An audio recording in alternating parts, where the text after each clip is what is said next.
Buenas tardes a todos y gracias por conectarse.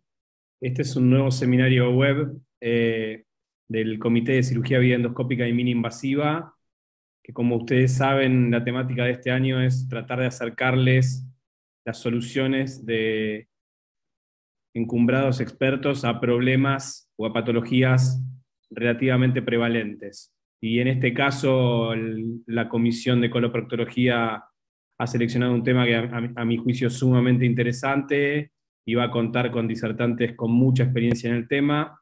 Los dejo en manos de Ricardo Menz y el equipo de colaboradores que seleccionó para esta charla. Espero que la disfruten mucho. Bueno, muchas gracias, Matías. La verdad que para mí es un gusto moderar este seminario de la Asociación Argentina de Cirugía y del Comité de Cirugía Videoendoscópica y Mini-Invasiva. La verdad que es una fortuna que dispongamos de estos medios hoy en día para poder comunicarnos y que este tipo de actividades pueda llegar a tanta gente, que tenemos prácticamente 150 personas presentes en el seminario actualmente. Hoy vamos a tratar el tema del manejo mínimamente invasivo de las fístulas colónicas o de cirugía colorectal, y hemos elegido este tema porque consideramos que es importante debido a su prevalencia, a que en mayor o en menor medida todos los cirujanos generales, cirujanos especialistas en coloproctología nos enfrentamos periódicamente con este problema, a que sus consecuencias son graves, tanto en la morbilidad aguda, incluso la mortalidad que puede tener, la morbilidad alejada, los resultados oncológicos, los trastornos funcionales, incluso hasta la imposibilidad de poder cerrar un ostoma en el futuro. También porque muchas veces una dehiscencia anastomótica se transforma en la forma en que los pacientes y sus familiares evalúan cuán bueno o cuán malos somos como cirujanos. Y eso muchas veces condiciona nuestra conducta frente a la necesidad de realizar una anastomosis primaria en algunas circunstancias. Hoy contamos con invitados de lujo. Contamos con el doctor Luis Romagnolo, que nos acompaña desde Brasil, que es el coordinador científico del CADA para América Latina de Brasil, y que generosamente hoy se ha hecho tiempo para estar con nosotros. También estamos con el doctor Sunjo Hyun, que es el jefe de la sección de cirugía mini invasiva del Hospital Italiano de Buenos Aires, con quien tengo el gusto de compartir el trabajo, y ellos van a dar el marco o el fondo teórico y fundamental del seminario. Posteriormente vamos a tener lugar para los comentarios sobre estas presentaciones del doctor Maximiliano Boom, que es cirujano colorectal del Hospital Alemán, y la doctora Romina Bianchi, que es cirujana colorectal de la Fundación Favalori del Hospital Fernández. Las preguntas que estén destinadas a los panelistas o a los comentaristas, se agradece que se las hagan por la pestaña de preguntas y respuestas, así podemos ir leyéndolas oportunamente, y luego de las presentaciones se van a hacer los comentarios por parte de los comentaristas. Así que sin más que decir, le doy la palabra al doctor Romagnolo para comenzar con el seminario.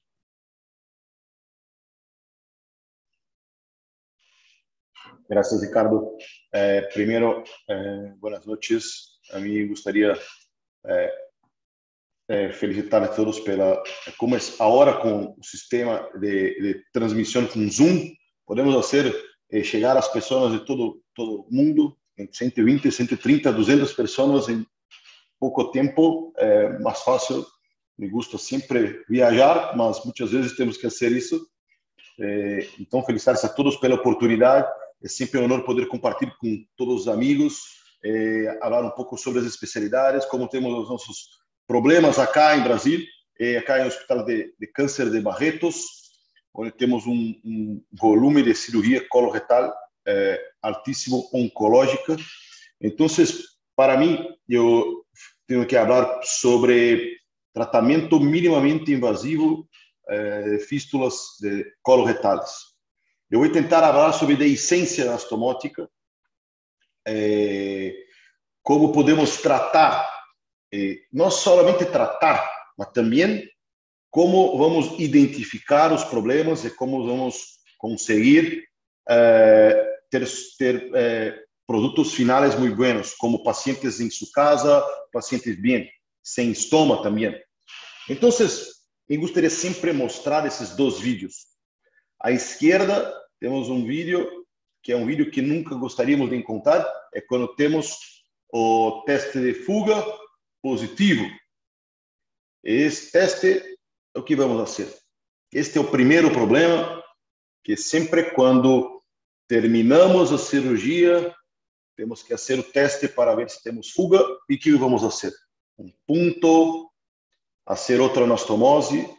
E outro problema é este vídeo à direita, que é 3 dias depois, paciente com dolor, vamos olhar por laparoscopia e temos o cólon todo sem vascularização, com isquemia, e temos que deixar o paciente com uma colostomia, muitas vezes definitiva, muitas vezes difícil, em terapia intensiva, onde o paciente pode passar um tempo. E por fim, um vídeo que é um problema humano. Este problema, que é quando vamos fazer anastomose, e muitas vezes as pessoas que fazem anastomose são pessoas muito experientes.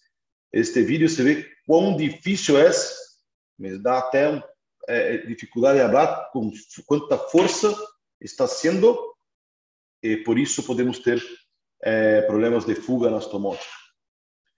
Para dizer que isto não é muito comum, este é um vídeo muito recente, quando estamos fazendo uma anastomose ilio-retal, após uma colectomia total. Eu gostaria de mostrar o fator que chamamos de fator humano, que é, eu vou fazer o grampeamento, e quando, mira, escuta o barulho, sim? E o movimento das mãos, este é um problema que é um fator humano. E eu vou falar sobre tudo isso. Então, quais são os problemas de deiscência? Temos que pensar que condições dos pacientes, malnutrição, pacientes com albumina barra 2, 1.8, e o problema, condições anatômicas, pacientes que não têm vascularização muito boa de parte distal de cólon, quando hacemos uma colectomia esquerda, ou quando hacemos uma colectomia direita em pacientes com diabetes, pacientes que têm cardiopatia isquêmica, e muitas vezes temos um problema de anatomia. Outro são condições técnicas. Que seriam as partes técnicas? Seriam quando não temos os aparelhos grampadores corretos, utilizamos cargas de grampadores diferentes, mais de 3, 4 cargas para anastomose coloretal. Quando hacemos a secção de cólon ou de reto, mais de 3 cargas, temos aumento do número de fístula. Então, essas são as principais causas que podemos falar. Quando falamos sobre as causas pré-operatórias, temos que pensar que a avaliação de anestesia é muito importante. Por quê? Porque quando temos uma classificação de anestesia ASA 3, 4, é um paciente mais difícil. Quando os tumores são mais cerca da linha de perto do reto distal, mais difícil também. Albumina, tempo de cirurgia, mais de 3, 4 horas, é também um fator que vai atrapalhar a cirurgia. Quando temos a experiência do cirurgião também, muitas vezes vão fazer uma colectomia esquerda e se toma as 3 horas solo para se fazer a dissecção de ângulo esplênico. Este é um problema sério. 3, 4 horas de cirurgia, muitas vezes é um problema para os pacientes. Esses são todos os problemas que temos pré-operatórios. Pacientes com tumor maior que 3, 4 centímetros, pacientes com obesidade, índice de massa corporal de 30, 32, este é um problema comum. Pacientes que têm uso de corticoides, pacientes que têm problemas de cicatrização. Então, esses são os problemas que não conseguimos trabalhar muito, porque podemos pedir para o paciente parar de utilizar os medicamentos de corticoide, mas isso se demora muito tempo. E quando falamos sobre câncer, não podemos esperar muitas vezes muito tempo. Então, passo a passo, primeiro vou mostrar como vamos prevenir, como vamos evitar as deiscências. Primeiro, é um preparo correto para anastomose. Sempre limpiar o reto para ter uma anastomose única. grampamento único, uma carga. Utilizamos muito este grampador, 3 linhas de grampo, é um grampador, e utilizamos sempre 2 cargas. Porque reto não se conseguimos grampar com cargas de 60 milímetros, solamente com 45. Então, 2 cargas é suficiente para termos um grampamento seguro e um grampamento correto. Depois, importante, um preparo correto de o colo. Se vê que está com sangue, está bem. Este é muito importante. Quando colocamos a parte proximal do grampador, temos que fazer uma sutura muito com as aretas tranquilas e limpar toda a graxa que se está por toda a volta de parte distal do grampeador, para evitar que temos fugas depois. Eu creio que o mais importante não é tratar depois, e sim como vamos evitar que temos problemas. Por fim, chequear a anastomose como teste para avaliar a deiscência imediata, como teste de vascularização, que seria a avaliação de qualidade de anastomose. Com que? Com verde de indocianina. Me gusta muito e utilizamos sempre. Então, o primeiro teste é o teste de fuga anastomótica. Este é o teste ideal. Terminamos a cirurgia e hacemos o teste de fuga sempre para anastomoses coloretales, para identificar se temos uma fuga ou não. Depois eu vou falar quando temos fuga, o que temos que fazer. Mas este é o primeiro caso. Segundo, quando falamos sobre isso, os estudos mostram que a avaliação de cheque de teste de fuga é efetivo. Entretanto, pode ter pacientes que se você não faz o teste correto, tem fuga e não consegue se identificar. E muitas vezes existe um guideline que fala que se tem fuga, tens que refazer a anastomose. E um guideline que diz que é o guideline da vida, que diz: faça um ponto e coloque um dreno ou uma derivação. Então, cada caso é um caso. Nós preferimos refazer novamente a anastomose. Outro teste é o teste de vascularização, para evitar a identificação do colo isquêmico 2 dias depois. Então, me gusta muito mostrar esse vídeo, que é utilizando o verde de indocianina, hacemos uma infusão 3 minutos antes de fazer a anastomose e conseguimos identificar toda a vascularização de cólon para identificação de algum ponto de isquemia para evitar esses problemas. Outro teste de vascularização que com fluorescência é para anastomose de reto também. Então, um pouco antes de fazer a dissecção, a secção de reto, me gusta passar um pouco, utilizar o verde para ver o nível de secção que vamos fazer. E quando se olha assim, quando se identifica a estrutura sem o verde, a cor é a mesma, mas com o verde conseguimos fazer se tem perfusão ou não. Por fim, temos o teste quando hacemos depois da anastomose, passamos um trocar transanal e passamos a câmera para identificação se temos perfusão pela mucosa. Então, o terceiro teste de vascularização para identificar se a anastomose está pérvia ou não. Mas estes vídeos estão um pouco mais antigos. Temos um vídeo muito novo, que é a nova fluorescência. Esta fluorescência consegue identificar melhor. E acá, mira, é uma fusão de imagens, onde agora conseguimos identificar quando chegamos com a câmera mais perto do cólon, e não fica mais negra a imagem, você fica com um color normal, como se tivesse continuou fazendo a cirurgia, e conseguimos ver a vascularização. Vou passar um pouco mais.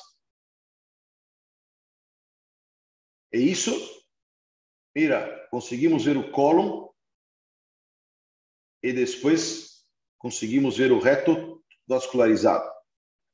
Esta é uma parte nova que temos que identificar. Bom, falamos sobre a respeito da fluorescência, que é o teste de arcada, que tens uma qualidade muito boa, que tens uma redução em 12% que diminui a fístula. E, por fim, terminamos isso e vamos para o fator humano. Se recordam do vídeo que mostrei sobre o grampador? Este é outro fator, que é o fator que vamos identificar agora, que é as linhas de grampo. Agora temos um grampador como este, que tem 3 linhas de grampo para a parte circular. E quando hacemos a anastomose, temos uma linha de grampo, então 3 linhas que diminuem o número de fístula. Temos um artigo que agora publicado que se pode diminuir, mas eu creio que seja muito bueno para o futuro, para evitar problemas que hacemos de rotina isso acá.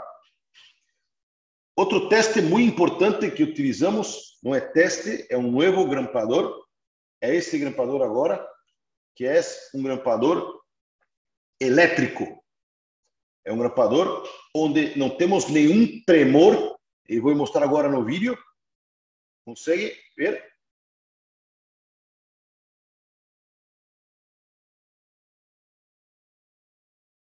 Uma vez mais, você vê que não tem nenhum tremor, e se conseguimos retirar o fator humano, que é o fator de tremor que mostrei,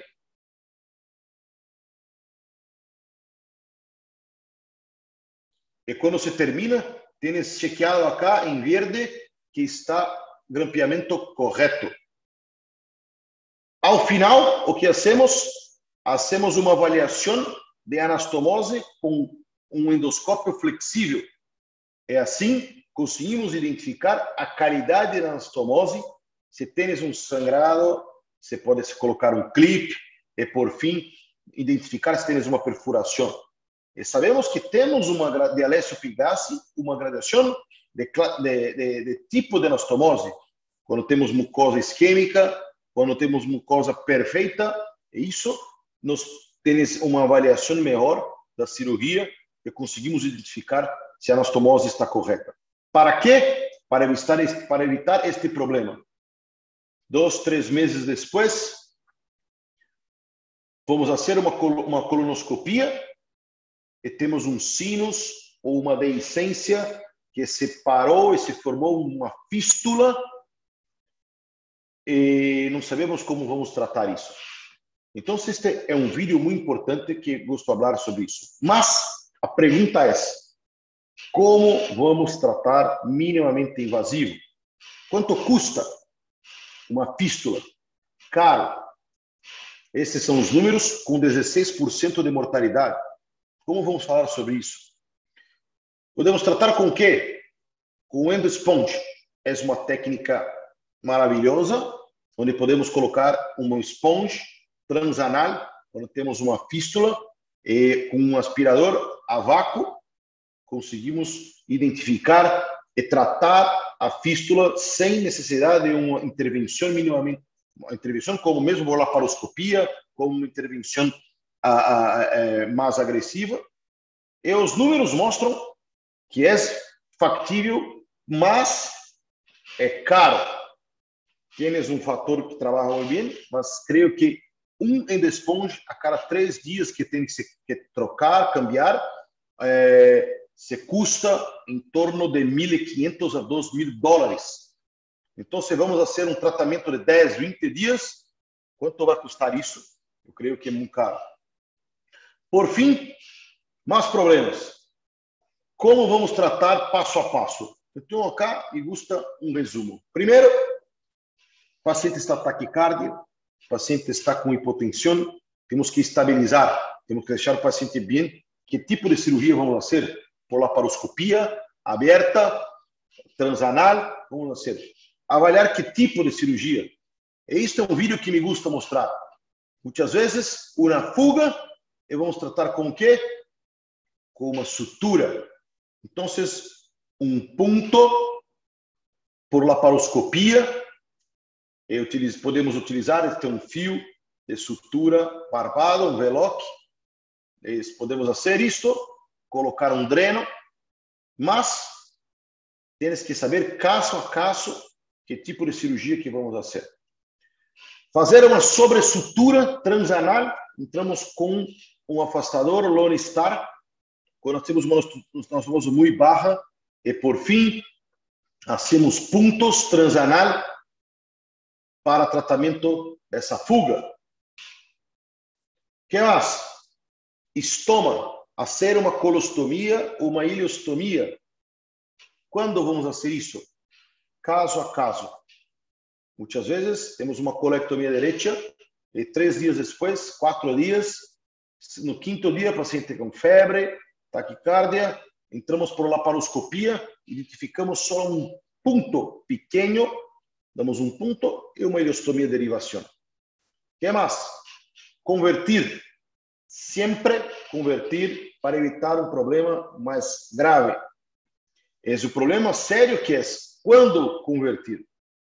Então, me gusta sempre falar sobre um caso. Eu tive uma paciente de 62 anos com uma colectomia direita, que no 4º dia de cirurgia, pós-anastomose intracorpórea, estava com dolor abdominal, febre, 130 latidos por minuto. Me perguntaram como estava, quirófano, laparoscopia, identifiquei uma pequena fístula em colo direito.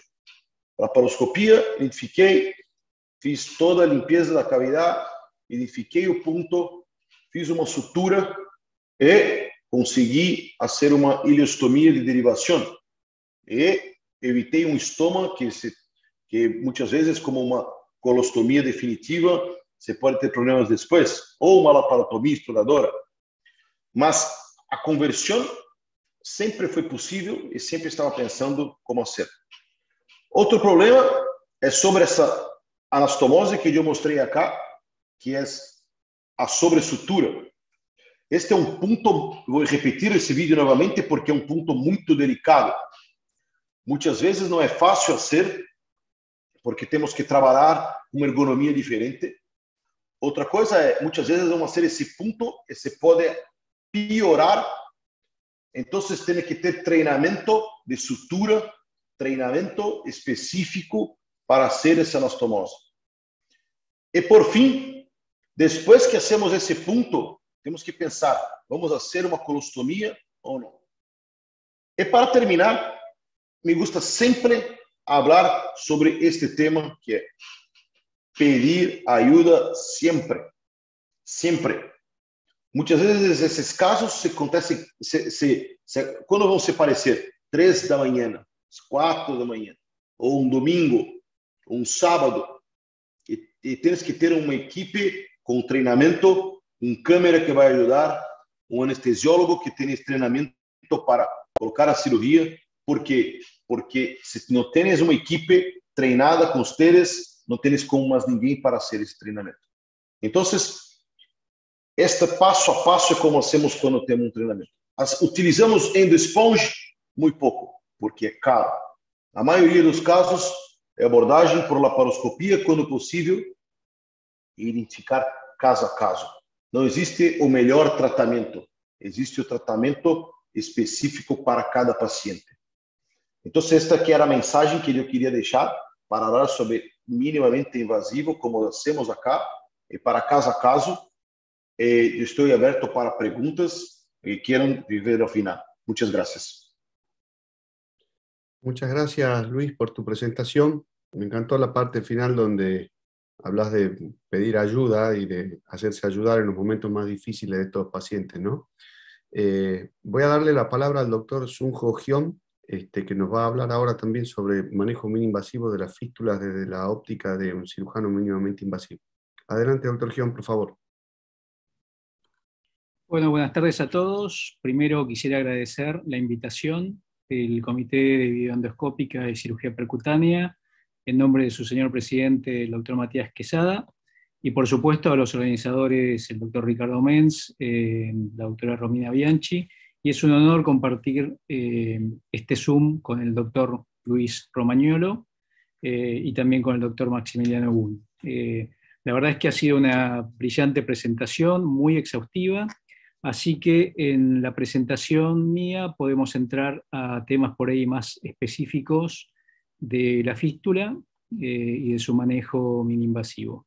Entonces el contenido de esta presentación va a incluir aspectos diagnósticos y dentro de ellos generalidades de una fístula, la cartografía de una fístula, y creo que en esta instancia es muy importante un concepto que es el de si lo que estamos viendo, el paciente que estamos atendiendo tiene una fístula o tiene una peritonitis, ¿no? Entonces sabemos que la fístula no se define por la forma de comienzo, sino por su evolución. Entonces la forma de comienzo puede ser una dehiscencia de una astomía, de una astomosis, colónica, y esto no requiere necesariamente la evolución de una fístula, porque la fístula se produce cuando hay un bloqueo y no hay una dispersión del contenido intestinal. En cambio, si hay una dispersión por la cavidad abdominal, eso ya no es una fístula y es una peritonitis. Y esto es importante aclararlo porque a veces uno, para minimizar la complicación, dice, bueno, es una fístula, estamos en un momento en que habría que tratarla en forma contemporizadora y lo que estamos haciendo es perder tiempo y no dándole la mejor oportunidad de tratamiento al paciente. Entonces, importante definir claramente si estamos ante una fístula o estamos ante una peritonitis. La peritonitis requiere una cirugía de resolución y no contemporizar al paciente, ¿no? Vamos a hablar de algunos aspectos generales del manejo local y finalmente del manejo mini-invasivo de los pacientes con fístula astomótica. Entonces sabemos por conceptos generales que el tratamiento de una fístula sigue estas tres fases. La inicial, que el doctor Romagnolo también lo mencionó, que es la de reconocimiento y reanimación. Luego vendrá una fase intermedia de investigación de la fístula en sí, de la estabilización, y finalmente vendrá el tratamiento definitivo. El paciente puede tener un cuadro clínico florido o puede ser más solapado, y en cuanto a las manifestaciones locales de una fístula, puede venir débito fecaloide a través de la herida quirúrgica, lo cual nos hace sospechar altamente de que estamos ante una dehiscencia de una anastomosis, si es que hubo alguna anastomosis durante la cirugía, pero ojo que también puede ser una lesión inadvertida y que no sea causada por una anastomosis que se hizo dehiscente, ¿no? O puede venir material entérico por un drenaje quirúrgico que hayamos dejado. Ahora, si tenemos una fístula enteroatmosférica, ya no hay dudas de que eso es una fístula, pero muchas veces también ante un paciente que hace fiebre le podemos pedir una imagen como una ecografía o una tomografía, poner un drenaje, inicialmente viene pus, y a continuación, luego de que se drenó todo el pus, empieza a venir contenido intestinal. Entonces eso ya no era un absceso, sino que era una cavidad intermedia de una fístula. Podemos tener pacientes con este tipo de aspecto de la herida, que tal vez por un absceso de herida que pensamos que tiene, se sueltan unos puntos, se drena ese absceso, y luego identificamos algunos orificios por donde viene material entérico, y ahí viene entonces la sospecha de una fístula. O podemos tener este tipo de pacientes con fístulas enteroatmosféricas, con orificios fistulosos con la mucosa labiada, así que esto no tiene ningún tipo de tratamiento mini-invasivo, sino que a este paciente, en el momento adecuado, hay que operarlo. Mientras tanto, podemos hacer una terapia de vacío o terapias de contención con bolsas y demás. Sin embargo, acá está clarísimo que este paciente necesita una cirugía nueva para resolver esta fístula. Y esto se debe que hay distintos tipos de fístulas, dentro de ellas todas las fístulas complejas, pero como en la figura A, lo habitual es que haya orificios de descarga en la piel, que puede ser uno, pueden ser dos o pueden ser varios. Por otro lado, se definen orificios de fuga, que puede ser, como lo muestra la imagen, en una dehiscencia de una anastomosis intestinal, o que puede ser en otro sitio, y que tenga trayectos simples o trayectos complejos, que sean lineales o que sean anfractuosos y que estén a distinta profundidad desde la piel, ¿no? O puede tener este tipo de de fístula como en la figura B, donde la mucosa se está labiando y donde se está haciendo superficial, y esto definiría una fístula enteroatmosférica. Pero como en la figura C y D, podemos ver que puede haber cavidades intermedias y que al principio por ahí es difícil pensar que hay una fístula, podemos pensar que es solamente un absceso que se ha drenado, pero como vemos en la figura D puede llegar hasta el extremo de que la anastomosis se ha hecho dehiscente en forma completa y que las heces intestinales están totalmente divorciadas. Uno de los estudios que aportan muy buena información son las fistulografías, y como vemos en primera figura, vemos esa fístula al colon ascendente, y vemos que, como lo señala la flechita blanca hueca, que hay un trayecto largo, longilíneo, lo cual habla de un factor favorable para cierre espontáneo. Pero acá es muy importante tener en cuenta un detalle cuando uno hace una fistulografía, que es el catéter con el que se instila el material de contraste, no introducirlo en forma profunda a través del orificio fistuloso, porque si no lo que estamos haciendo, como se ve en esta imagen, más que una fistulografía es una catéterografía. Y lo que se está observando, ahí con línea punteada lo estoy señalando, es el catéter. Y en realidad el trayecto verdadero de esta fístula es este, que es mucho más anfractuoso, más irregular, y que por supuesto habla de un factor de riesgo mayor para no cierre espontáneo y que puede requerir un tratamiento más complejo. También podemos hacer una fistulografía por tomografía, dándole al paciente contraste oral, entonces ahí vemos el colon con un trayecto a través de la zona lumbar y la salida hacia el exterior, y en este corte sagital lo mismo, y vemos un trayecto bastante irregular y anfractuoso, lo cual también habla de menor posibilidad de cierre espontáneo, y haciendo una reconstrucción tridimensional podemos ver también ese trayecto en verde y el resto del intestino en color naranja. Así que por eso hablaba de una verdadera cartografía, ¿no?, de la fístula, al modo de un mapa hídrico de un río, ¿no?, en el que podemos ver digamos, el cauce principal, que sería el trayecto principal de la fístula, pero también puede tener distintos afluentes, y si pudiéramos identificar el origen de la salida de ese líquido, mucho mejor, y esto va a tener aspectos, digamos, orientativos importantes para el tratamiento de un paciente. Cuanto más largo es el trayecto, más fino, entonces tiene mejor pronóstico de cierre espontáneo. Cuanto menor sea el largo del trayecto, más ancho, más anfractuoso, probablemente tenga menor posibilidad de cierre espontáneo y que requiera el paciente una cirugía. Ahora, en cuanto al manejo general de los pacientes con fístula enterocutánea, conocemos los clásicos pilares de tratamiento, que son el de conseguir el equilibrio hidroelectrolítico, es decir, del medio interno, asegurar la nutrición correcta del paciente, controlar la sepsis, cuidar la piel, manejar el débito y, por supuesto, agregarle también, nunca olvidar los aspectos psicológicos y bioéticos en el manejo de estos pacientes, que pueden ser muy complejos y muy graves, ¿no?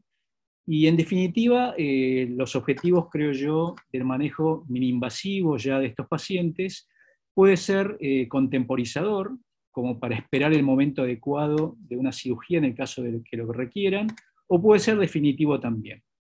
Y una pregunta que uno se haría es por qué en estos pacientes uno haría un drenaje percutáneo o un abordaje percutáneo, ¿no? Y esto no solamente aplicado a las complicaciones fistulosas de las anastomosis, sino, yo les diría, todos los aspectos de la cirugía abdominal, y es porque el abordaje percutáneo tiene sus ventajas, ¿no?, inclusive con respecto al abordaje laparoscópico, y es que el acceso es directo a las áreas de interés, como puede ser primero una colección, que no contamina áreas vecinas, porque acá no hay que desbloquear nada para llegar a ese sitio, sino que uno con una aguja fina entra directamente. Se puede hacer con anestesia local, al lado de la cama del paciente, en el caso de que los pacientes no sean trasladables.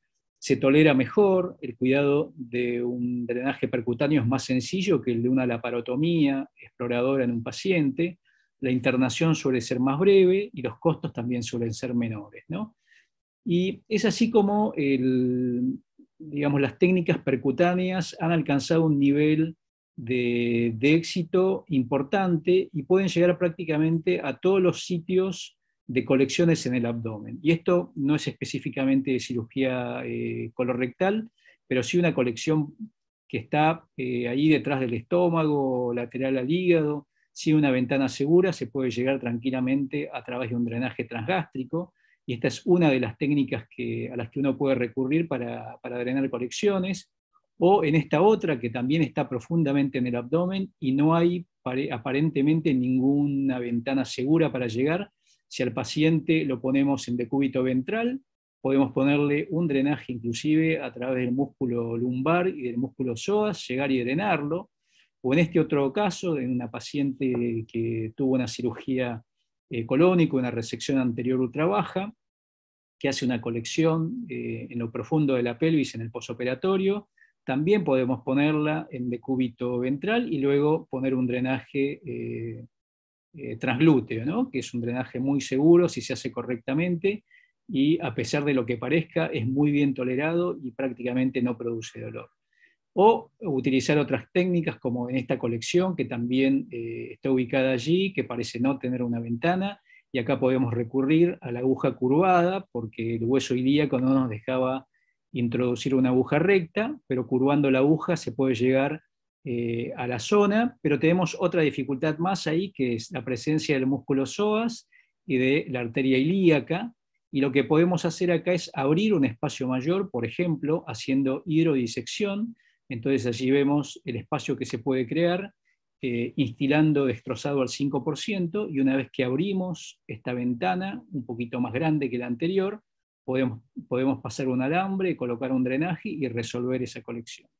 De manera que podemos llegar a poner, como en esta paciente, 9 drenajes para resolver alguna complicación posoperatoria, como en este otro paciente, que con 5 drenajes percutáneos logró también resolverlo. Clásicamente, las formas de guiar los procedimientos percutáneos han sido la utilización de la ecografía, la radiología, la fluoroscopía básicamente, y la tomografía. Sin embargo, ahora les voy a mostrar la posibilidad de la cirugía. Por eso, más que una radiología intervencionista, como se la denominaba clásicamente, esto es más una cirugía mini invasiva guiada por imágenes, porque el cirujano creo que tiene la ventaja de poder integrar otras tecnologías con las que los cirujanos trabajamos todos los días, ¿no? Entonces, por ejemplo, en este caso de pancreatitis necrotizante, con control fluoroscópico, más la colocación de un laparoscopio, podemos hacer debridamiento bajo visión directa, con un Grasper, y esto es lo que se llama el VAR, ¿no? El debridamiento retroperitoneal asistido por video, pero que además para controlar la profundidad de la pinza, porque a veces con esta imagen videoscópica directa no sabemos hasta dónde está llegando la pinza. Sin embargo, si tenemos el control radiológico, también podemos saber la profundidad de lo que estamos haciendo. O alguna otra tecnología, como la utilización del láser como energía para la ruptura, la fragmentación de cálculos gigantes dentro de la vía biliar, que también nos posibilitan controlar eso sin una cirugía, en estos casos que pueden ser también muy complejos, porque en general son pacientes trasplantados de hígado, o que ya tienen alguna cirugía previa en la vía biliar. No les he mostrado acá, pero también podemos usar como energía la ablación por radiofrecuencia. Y ahora les voy a mostrar 2 casos en los cuales hemos integrado estas tecnologías que yo les había mencionado.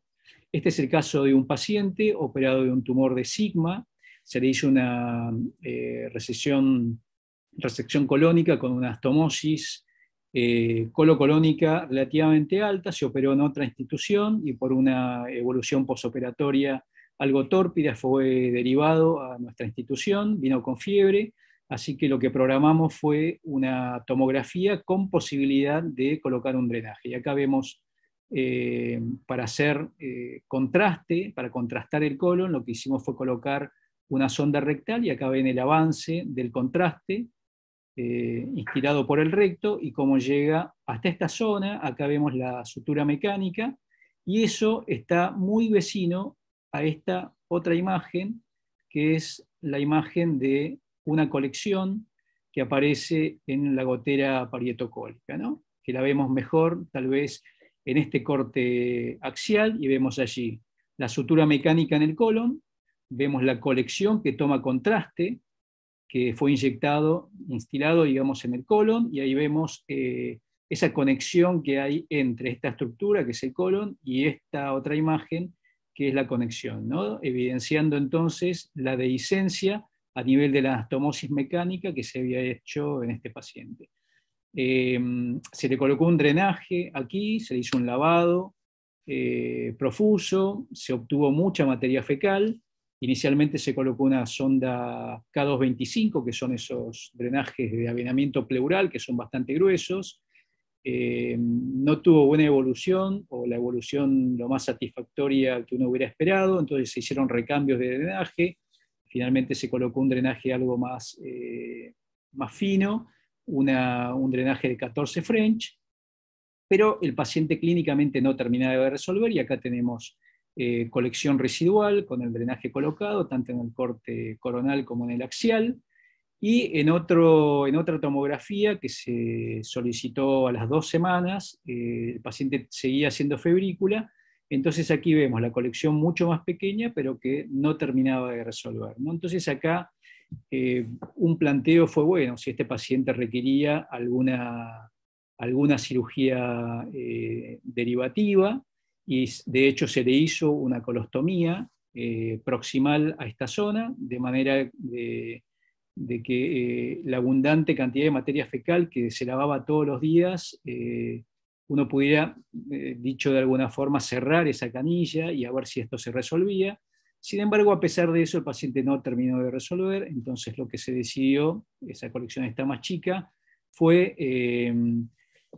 también uno podría plantear, bueno, la verdad que después de todos estos procedimientos percutáneos, podríamos decir que el tratamiento percutáneo ha fracasado y que tenemos que pasar a una instancia quirúrgica, ¿no? Ya sea una laparotomía o una laparoscopía. Sin embargo, a veces se le puede dar una chance más al abordaje percutáneo por todas sus ventajas que tiene.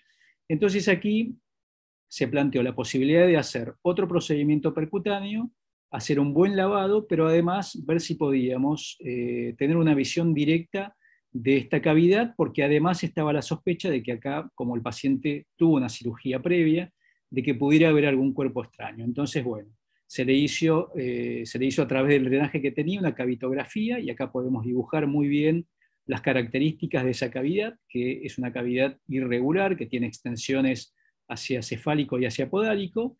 Y utilizando esto, que es un ambuscope, es un videoscopio flexible que está disponible, es descartable, y en general lo usan los anestesiólogos para hacer intubación con visión directa, también lo usan los otorrinolaringólogos para hacer digamos, procedimientos de su especialidad. Tiene un canal de trabajo, y bueno, por suerte lo tenemos disponible y lo podemos usar. Entonces esto da la posibilidad de explorar esta cavidad, que luego de lavar otra vez restos de materia fecal que tenía, hicimos la exploración, y acá vemos dentro de esa cavidad cómo se puede mover, y llegamos prácticamente a todos los sitios de la cavidad, y podemos hacer una observación directa.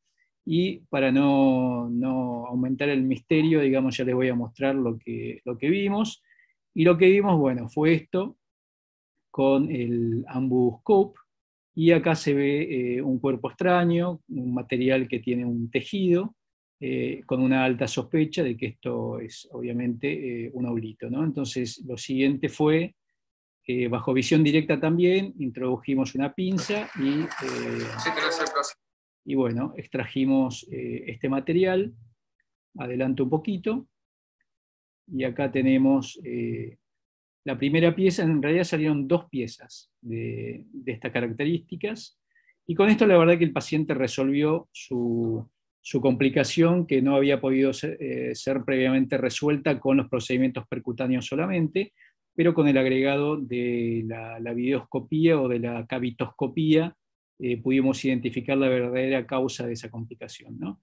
Y este otro caso, que es el segundo y el último que les voy a mostrar, es también la posibilidad de utilizar distintas tecnologías, que lo publicamos en un paciente que luego de una anastomosis colorectal a 10 centímetros, a los pocos días hace fiebre, le pedimos una tomografía y observamos una colección que impresionaba infectada, se puso un drenaje, vino pus, algún resto sospechoso de que podía haber sido algo de materia fecal con una sospecha de dehiscencia de la anastomosis, pero la verdad es que con el drenaje solo anduvo bien, a los 15 días se fue de alta el paciente, luego hizo quimioterapia durante 6 meses, al finalizar la quimioterapia se le había hecho una colostomía de protección, así que la idea era hacerle ya el cierre de la colostomía, sin embargo por cuestiones personales del paciente, recién se pudo hacer a los 10 meses, y antes de hacer el cierre de la colostomía se hizo un estudio contrastado para ver cómo estaba la permeabilidad distal, y lo que se observa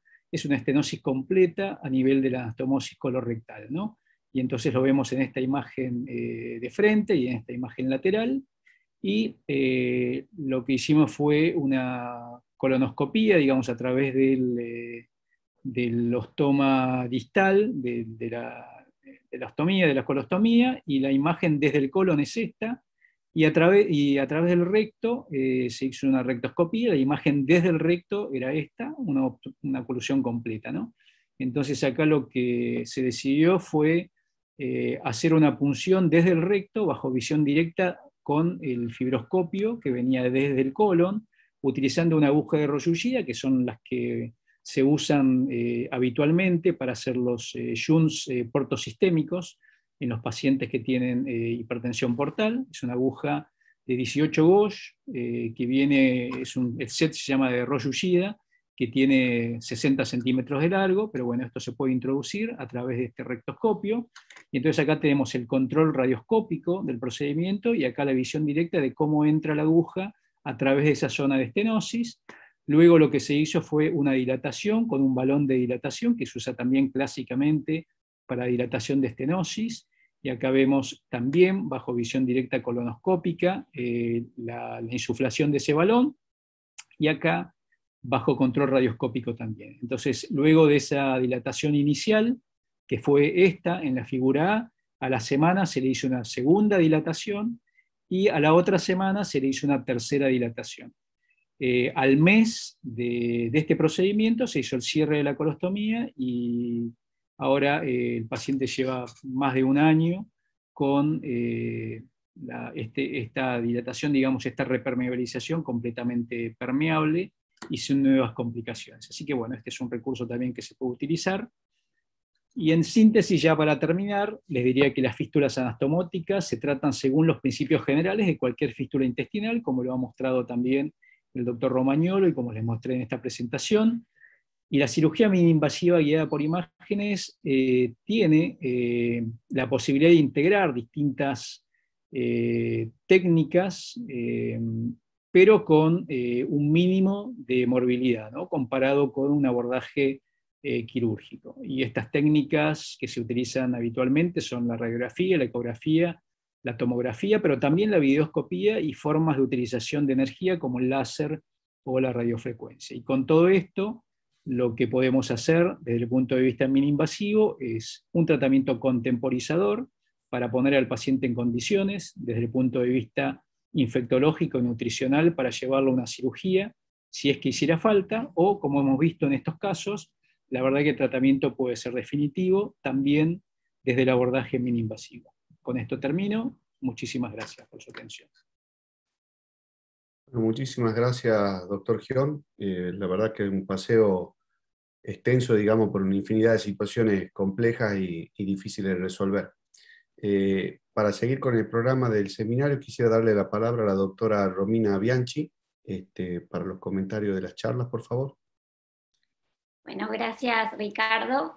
Felicitarlos al doctor Sunjo Gion y al doctor Romagnolo por las excelentes presentaciones. Nos han dado unas excelentes charlas sobre el manejo de la dehiscencia y de las fístulas anastomóticas.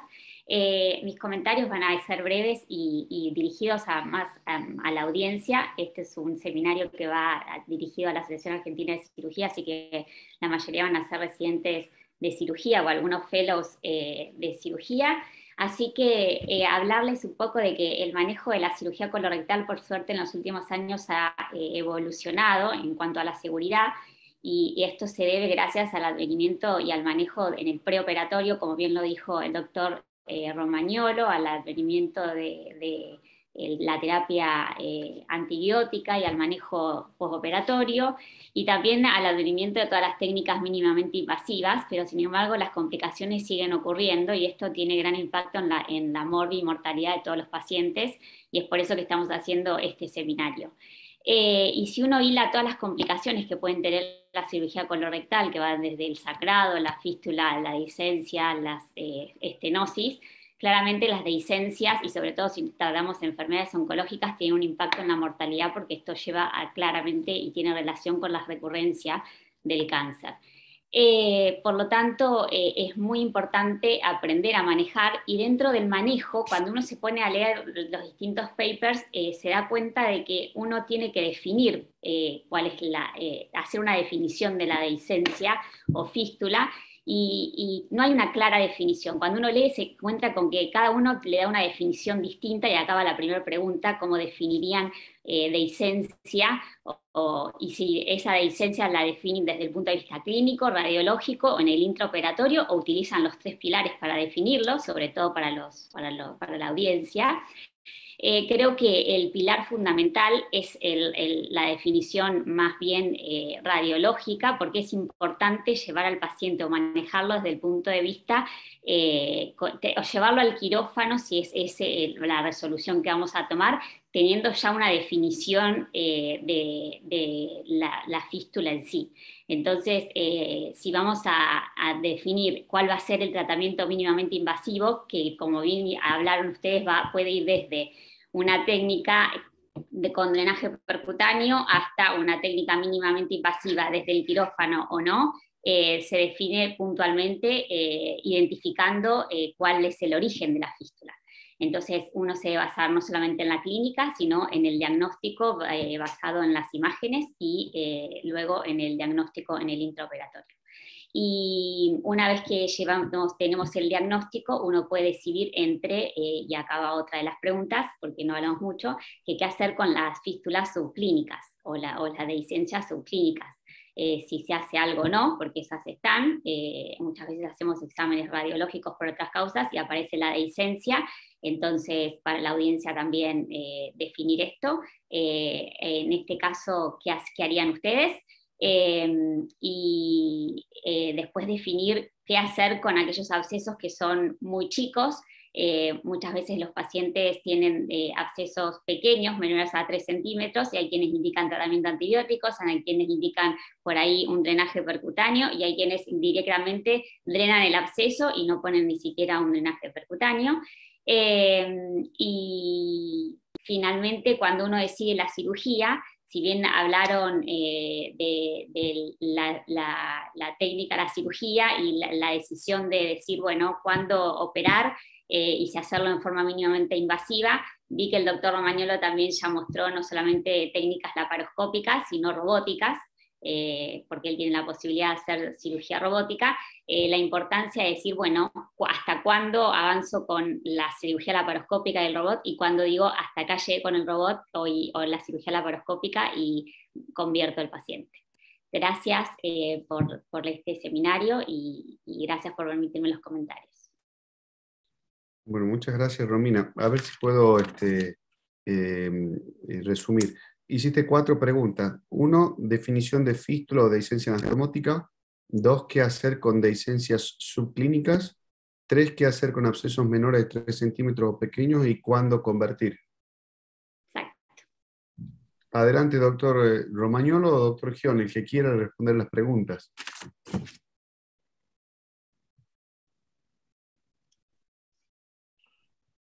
Bom, primeiro eu vou começar de quando vou utilizar robô para tratamento.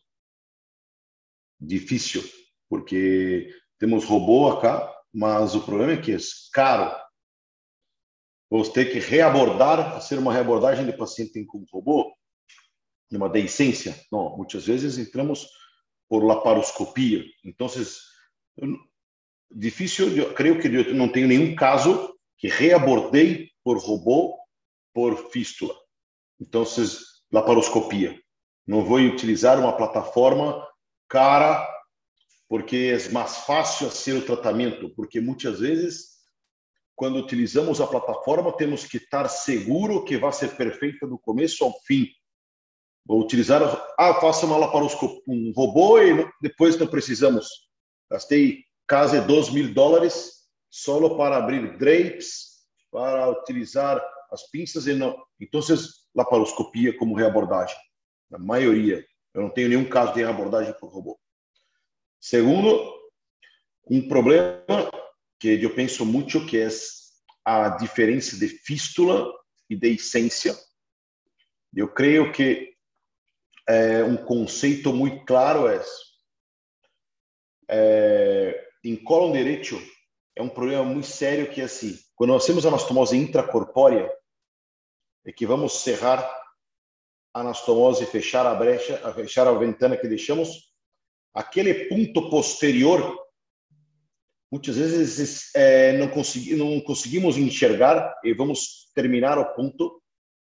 Esta fuga, que muitas vezes não conseguimos identificar porque não há teste de fuga anastomótica em cólon direito. Então, o paciente apresenta quadros clínicos agudos pós-operatórios. Isto é um erro técnico. 2 dias depois, este paciente tem uma deiscência clara e precoce, muito temprana. Este paciente, eu creio que é uma deiscência, porque é temprana. Fístula, eu creio quando eu tenho um caso, mas depois de 15, 20 dias, com formação de abscesso ou algo assim, isto é uma fístula, depois de 10 dias. Esta é como faço a diferença. Agora, eu vou deixar para o Dr. Sun falar sobre drenagem de abscesso, porque é uma pergunta que eu vou acá em Brasil. Os cirujanos não fazem esse tipo de tratamento. Encaminhamos para radiólogos que vão fazer isso. É muito difícil achar um cirurgião que vai fazer tratamento com punção percutânea de tratamento. Então, é muito difícil falar sobre isso. Eu deixo que creio que pode responder também. Muchas gracias, Luis. Doctor Gion. Bueno, Romina, muchas gracias por los comentarios y por las preguntas. En cuanto a la definición, bueno, la definición clásica de una fístula es la comunicación anormal entre 2 superficies epitelizadas, ¿no? De manera que una superficie es la piel y la otra es, en este caso, el intestino. Esa comunicación anormal puede tener un trayecto intermedio o no. Si tiene un trayecto, como una de las figuras que mostré, es una fístula profunda. Si no tiene trayecto y está directamente el intestino abocado a la piel, eso es una fístula enteroatmosférica. Ahora, la diferencia entre fístula y dehiscencia, que estoy de acuerdo también que tiene que ver con el tiempo de aparición, creo yo que más que con el tiempo de aparición son 2 cosas distintas, porque la dehiscencia es la etiología y la fístula es la evolución. Es decir, la etiología puede ser una dehiscencia, puede ser una perforación inadvertida, puede ser un tumor que asienta en el intestino y lo perfora, puede ser una úlcera. Esa es la etiología, ¿no? Y la evolución puede ser una peritonitis o puede ser una fístula. Si esa fuga desde el intestino, por la causa que sea, en este caso una dehiscencia, se bloquea, se constituye una fístula, porque ese líquido encuentra, digamos, un camino hacia la piel. Ese camino, obviamente, va a ser la zona de menor resistencia y es la zona donde el paciente se operó. Por eso las fístulas aparecen por la herida quirúrgica, que es la zona de menor resistencia. El líquido sale por ahí. No aparece por un orificio espontáneo a 40 centímetros de la herida, ¿no? Aparece por la herida. Entonces, creo que una cosa es la etiología y la otra cosa es qué evolución tiene. Entonces, la fístula es la evolución. La otra evolución que puede tener es una peritonitis. Y de eso dependerá el tratamiento, ¿no? Entonces, acá vamos también al tratamiento. Y el abordaje, ¿no? Antes de hablar de la fístula subclínica y el absceso. A mí me parece que siempre es mejor ir de lo menos invasivo a lo más invasivo. Si un paciente tiene una fístula y tiene un trayecto, le voy a hacer prácticamente nada. Lo que voy a hacer es esperar, y especialmente si es una fístula colónica, que son las que mejor pronóstico de cierre espontáneo tienen. Entonces, lo que tengo que hacer con ese paciente es controlarle la nutrición, que esté óptimamente nutrido, que si tiene algún foco séptico hay que resolverlo, y como foco séptico me refiero no solamente a que tenga una colección en el abdomen, sino que ese foco séptico puede ser pulmonar, puede ser una vía central por la que se está nutriendo, o puede ser la vía urinaria. Entonces, importantísimo para favorecer el cierre espontáneo del paciente es que esté óptimamente nutrido y que no tenga infecciones, y menos que tenga una sepsis, ¿no? Después, si vamos al abordaje, el abordaje de una fístula o de una dehiscencia depende, creo, de la magnitud. Podemos empezar por la paroscopía, que al mismo tiempo será, digamos, diagnóstica y terapéutica, porque si lo que se ve es una pequeña dehiscencia o una pequeña fuga, tal vez se puede hacer una rafia y nada más. Inclusive se puede hacer una resección de esa zona de la dehiscencia anastomótica y hacer una nueva anastomosis por un abordaje laparoscópico. Si la magnitud es tal que requiere un abordaje ya convertirlo, bueno, será por necesidad, pero yo creo que siempre que se pueda hay que abordarlo por la forma menos invasiva, que en este caso sería una laparoscopía. Inclusive si el paciente se operó por laparotomía, creo que aún así la laparoscopía tiene su lugar, ¿no?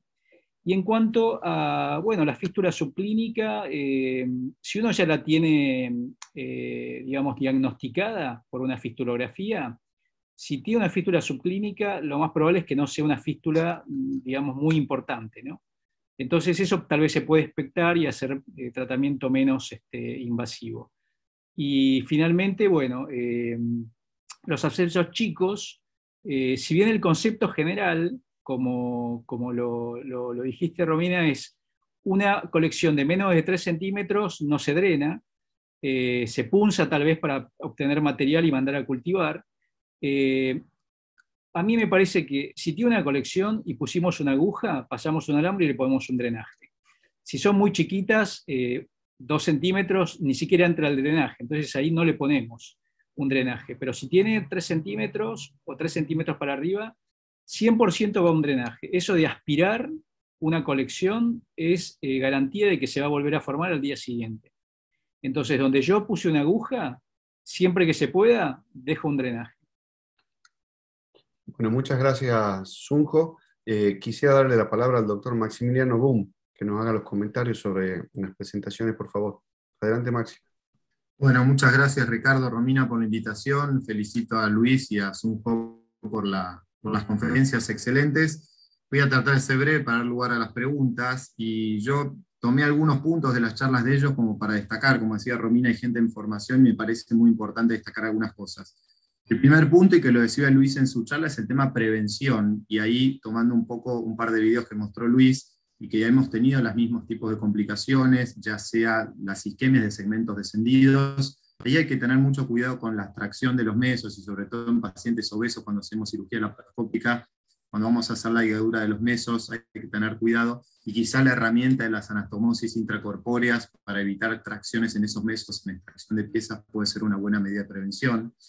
Eso me parece destacable por el video que mostró Luis.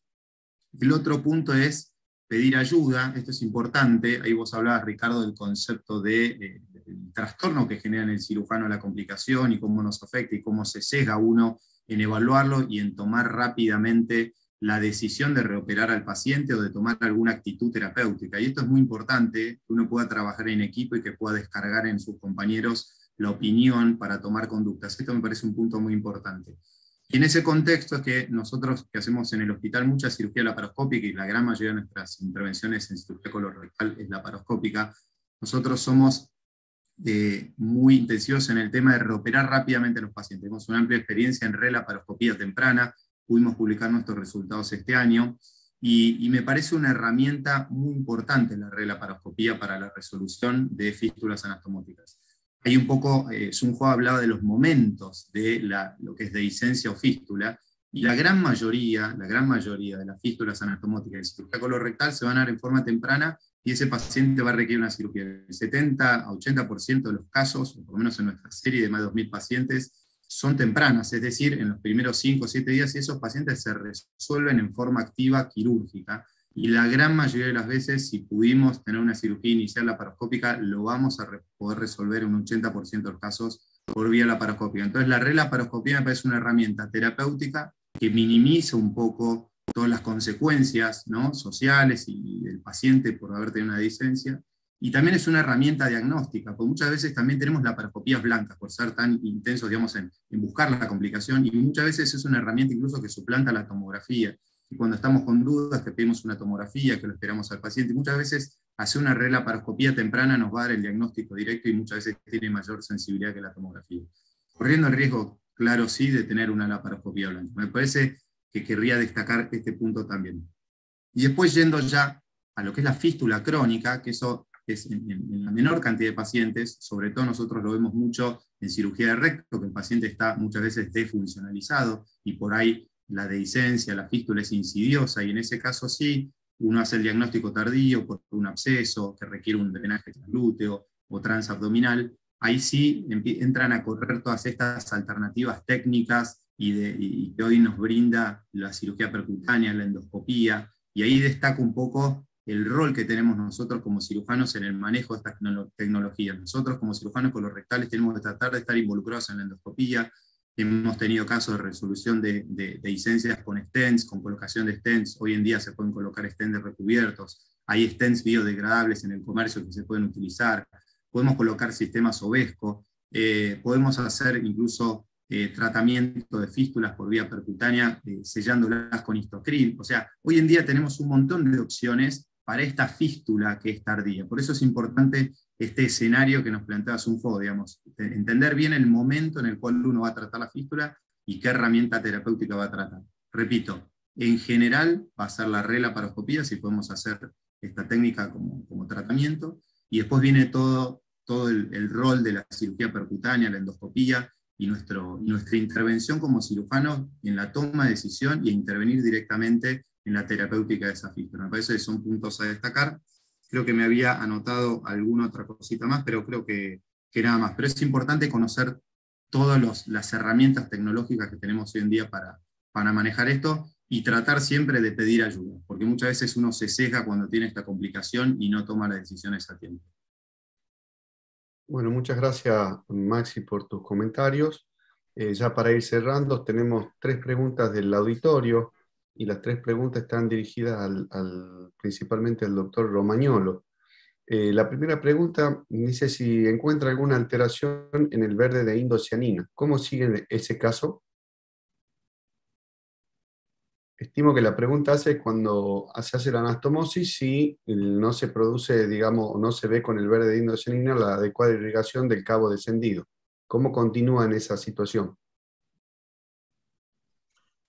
Primero tienes que saber que o verde de indocianina, si tienes un problema que está, él tiene una línea de sección. Acá es verde y cuando no tienes vascularización es negra. O problema que estamos pasando en muchos lugares es que a calidad de verde, isto é um problema sério, porque muitas vezes nós temos drenagem venosa e o verde está um pouco mais diferente. Então, é claro, se não tienes verde, tienes que cambiar a linha de secção. Sempre, sempre. Isto é claro. Agora é a qualidade de verde. Temos agora um dispositivo de stores que chama Rubina, que tienes uma identificação como se fosse um mapa, um GPS de identificação da qualidade de verde. Quanto mais verde, mais temos concentração de indocianina. Então, você consegue identificar melhor se tienes vascularização ou não. Então, é simples. Se não tienes verde, tienes que cambiar a linha de secção. Se tienes verde, está perfeito. Eu me gusta cortar e ver se sangra ou tienes sangrado ou não. Não. Isso está errado. Tienes que acreditar que... ¿Por quê? Porque eu faço esse teste sempre com amigos e dizem, tem que cortar. Não necessita. Se tem verde, tienes sangre lá. Então não necessita. Então, não tem verde, cambia a linha de secção. Claro, existem os problemas na câmera também. Isso tem que chequear sempre. Hoje estava sendo uma cirurgia em vivo, com transmissão, e me chamaram, não está funcionando, o verde não está bom. É claro, a câmera não estava preparada, colocaram outra câmera que não se funciona o verde. Então, esse é um problema também, que tienes que chequear o aparelho sempre. Este é um problema sério. Nos hacemos más dependientes de la tecnología. Sí. Este es el primero. Próxima pregunta. Acá hay otra pregunta que dice, en el caso que nos contó que usó la esponja para el tratamiento de la cavidad post-cirugía rectal, ¿cómo lo resolvió o cómo lo resuelve si no dispone de la esponja? Sí, tienes un esponja muy barato. Tienes que pegar a esponja que hacemos para asepsia, para limpieza de las manos. Utilizamos esta, ou muitas vezes utilizamos uma esponja como que vem limpa para asepsia, só que sem clorexidina. E colocamos a esponja e colocamos um upside com plástico e colocamos uma sonda, um tubo de nasogástrica com aspiração, com sucção contínua em habitação de paciente. Chamamos de pobre vac. É um vácuo brasileiro que podemos utilizar em qualquer lugar do mundo. Te hago dos preguntas mías. ¿Y cada cuánto cambias la esponja y qué presión negativa le pones a la succión? Se tienes uma esponja profissional que se vende sempre, tienes que cambiar em 48 horas. Sempre. Por isso que é caro. Bien. Utilizamos aqui este tipo e trocamos a cada 24 horas no começo e depois, quando se tem uma epitelização melhor, cambiamos a cada 3 dias. 3 dias. Eu tenho uma experiência com um paciente que tem uma fístula de colo direito e depois fez uma peritonite com infecção, abscesso e eu tinha que limpar a cavidade a cada 48 horas, e deixamos em peritoneostomia. Então, nesses casos, eu utilizo um produto que chama Abitera, que é uma esponja grande que eu coloco na parede abdominal em sucção contínua e trocamos a cada 2 dias. Isto é pressão negativa de menos 8 milímetros de mercúrio. Perfecto. Hay una pregunta para el doctor Gion. Se quería saber cuál es la experiencia del uso de malla de poliglactina 910 colocado dentro de la fístula para el cierre de la misma.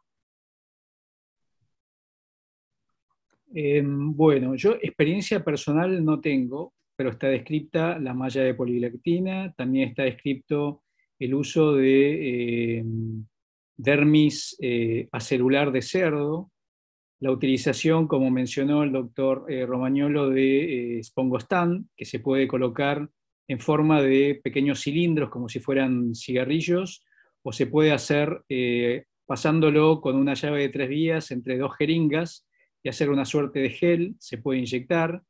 Todo eso requiere poder canalizar o canular el trayecto, ¿no? La mayoría de las veces no funciona. Se los puedo decir así, lamentablemente. Nosotros usamos Spongostan, usamos otros elementos, otras mallas reabsorbibles, no poliglactina, pero nunca funcionó, la verdad, demasiado bien. Y lo que funciona, sí, es la terapia de vacío. Eso sí, tenemos bastante experiencia desde hace muchos años. Y hemos utilizado, aún antes de que estuvieran los métodos de vacío comerciales, ¿no? Al principio una empresa utilizaba solamente esponja, después la competencia, como no podía usar esponja porque estaba registrada por la anterior, usaba solamente gasa. Nosotros en la Argentina implementamos el uso de guata, así que inclusive, bueno, hemos hecho un trabajo comparativo entre gasa, esponja y guata, a ver cuál mejoraba el cierre. Así que son todos recursos que se pueden utilizar. Pero la verdad que no hemos tenido resultados satisfactorios con digamos, la colocación de material en el trayecto, ¿no? Porque ahí sale líquido todo el tiempo, termina empujando ese material, lo expulsa, y es bastante difícil que eso funcione bien, pero está descrito en la literatura. Bueno, muchas gracias, Sunjo. Quiero agradecerle a todos los participantes, a Luis, a Sunjo, Maxi, Romina, por estar presentes hoy acá, por dedicarnos su tiempo. Hemos tenido prácticamente 200 asistentes al webinar en el día de hoy, y la verdad que hemos tocado una amplia variedad de temas relacionados a las dehiscencias y a la fístula de anastomosis colorectal. Así que sin más, quiero despedirlo a todos y agradecerle mucho su participación. Muchas gracias.